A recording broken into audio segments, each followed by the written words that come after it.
Hello, and welcome to another episode of the Bite Size Nutrition Podcast.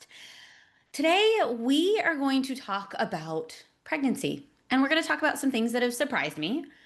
And specifically, I want to talk about three big shifts that I made in how I approach my relationship with food and eating, because I cannot tell you how grateful I am to my past self who did not even know that I wanted kids.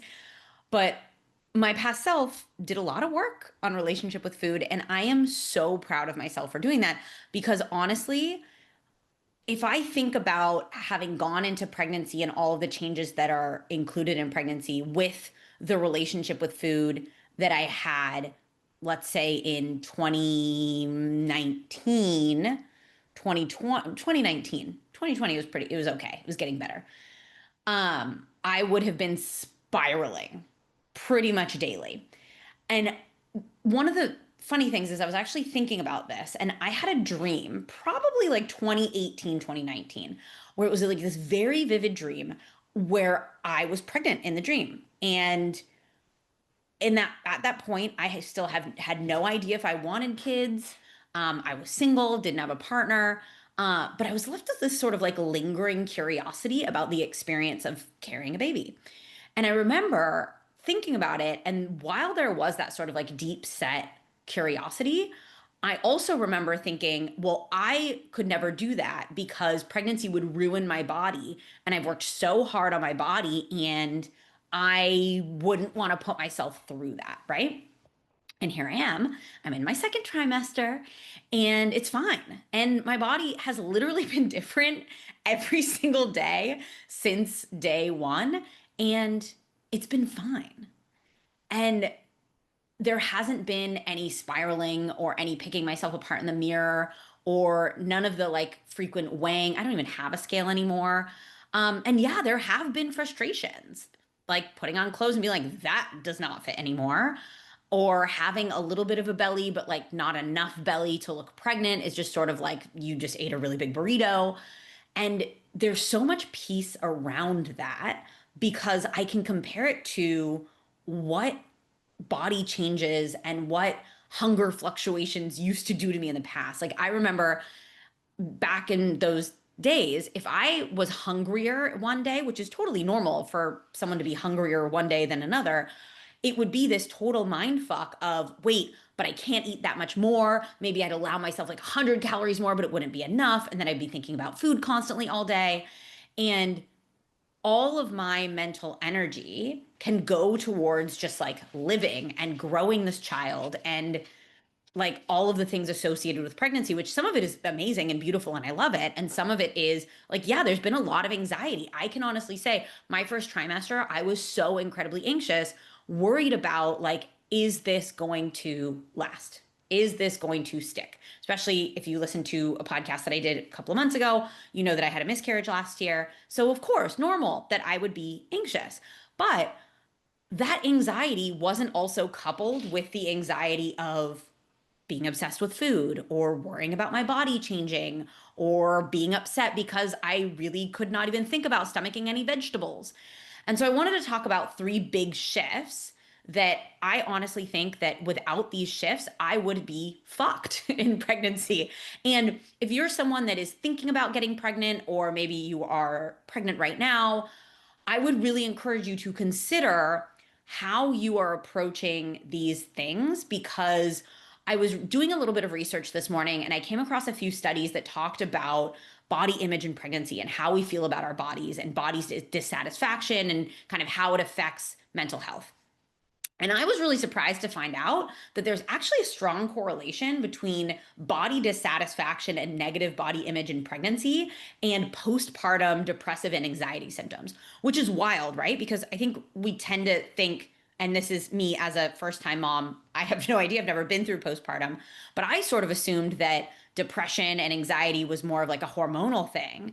But it turns out it's also related to like how we think about our bodies. And that's something that we can control. We can make a difference to our body image starting literally today. So let's go through what these shifts are.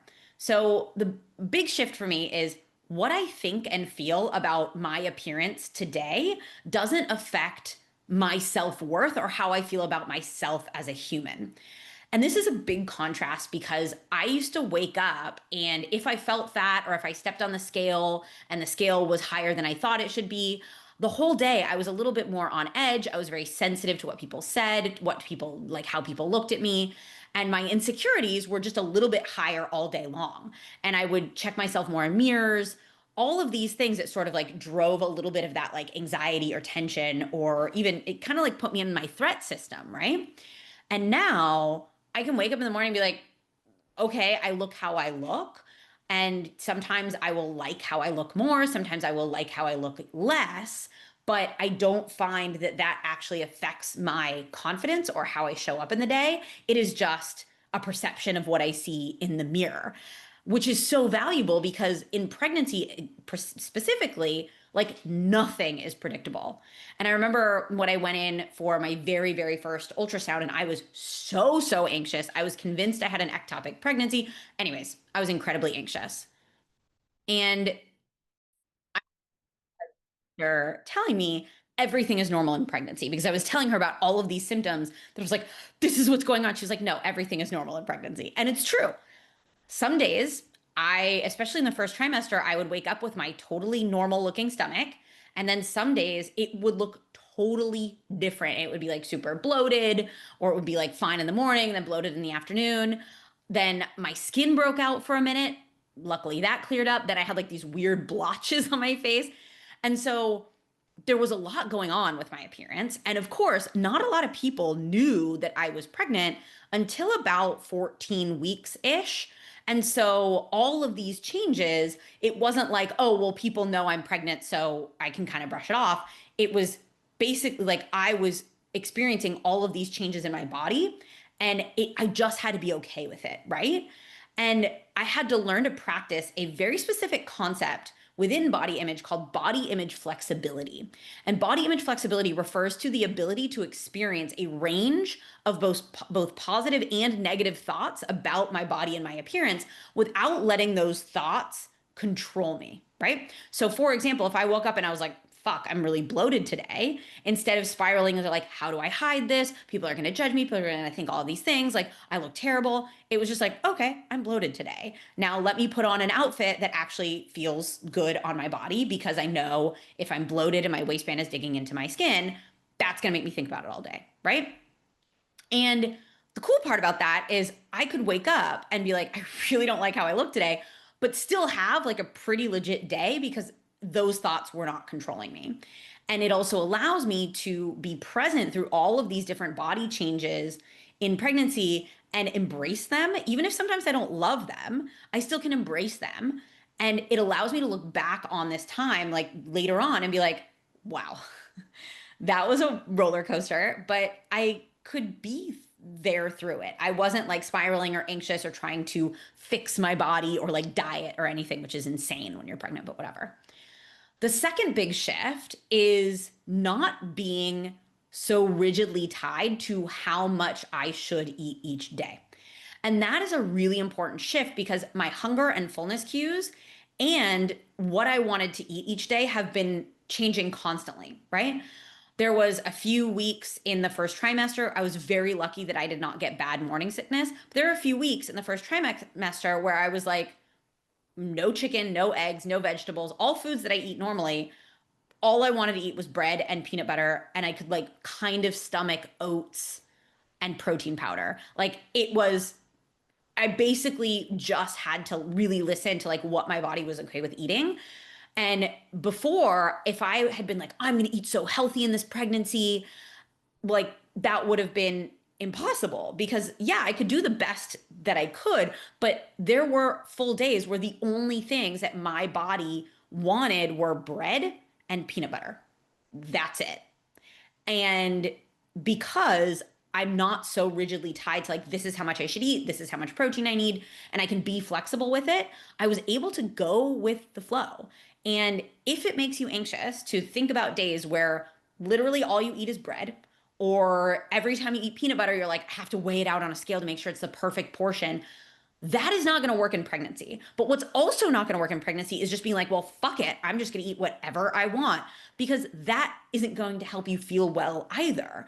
And one of the things that I think is really important to remember is that we can still think about wanting to honor and nourish our bodies without trying to do that in a rigid, sort of quote unquote perfect day.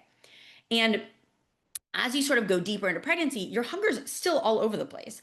I have days where I am starving and need to eat like every hour, and then days where I eat fairly normally, and then other days where I'll eat half of my meal and I'm like, I can't eat anymore, right?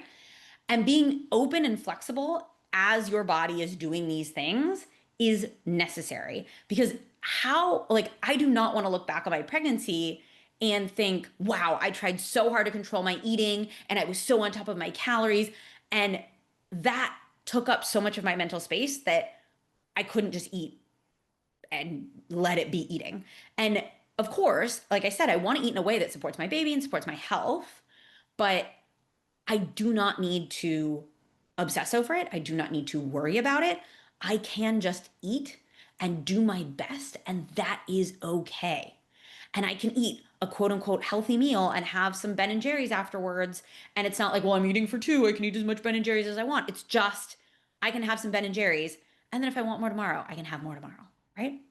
The, the third big shift that is more of like a global thing is changes in my needs and my hunger, my like fatigue and tiredness levels, my energy levels. That's what I was looking for. Pregnancy brain.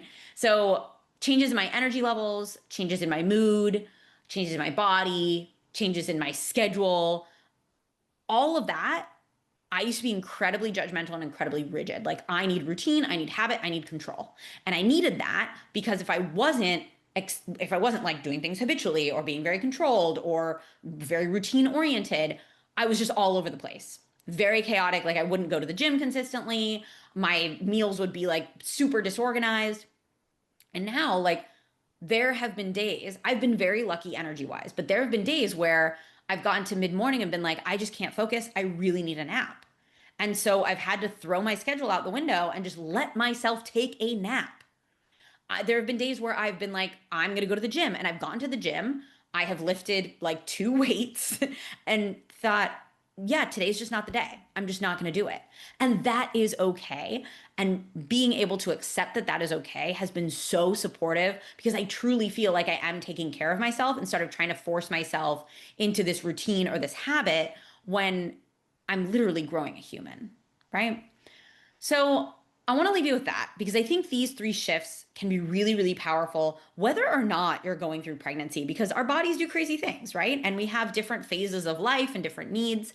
But especially if you are someone that is thinking about getting pregnant or is pregnant, or, down the line, you're like, maybe I'm going to get pregnant. I think these three shifts are really important to keep in mind. As always, if you have any questions for me, I am happy to chat with you about them. If you are currently pregnant or maybe you've experienced a loss, I get it. I've been there. And yeah, I'm going to leave it there. If you enjoyed this episode, go ahead and make sure you're following the podcast, leave a rating or a review, and I will talk to you again next time.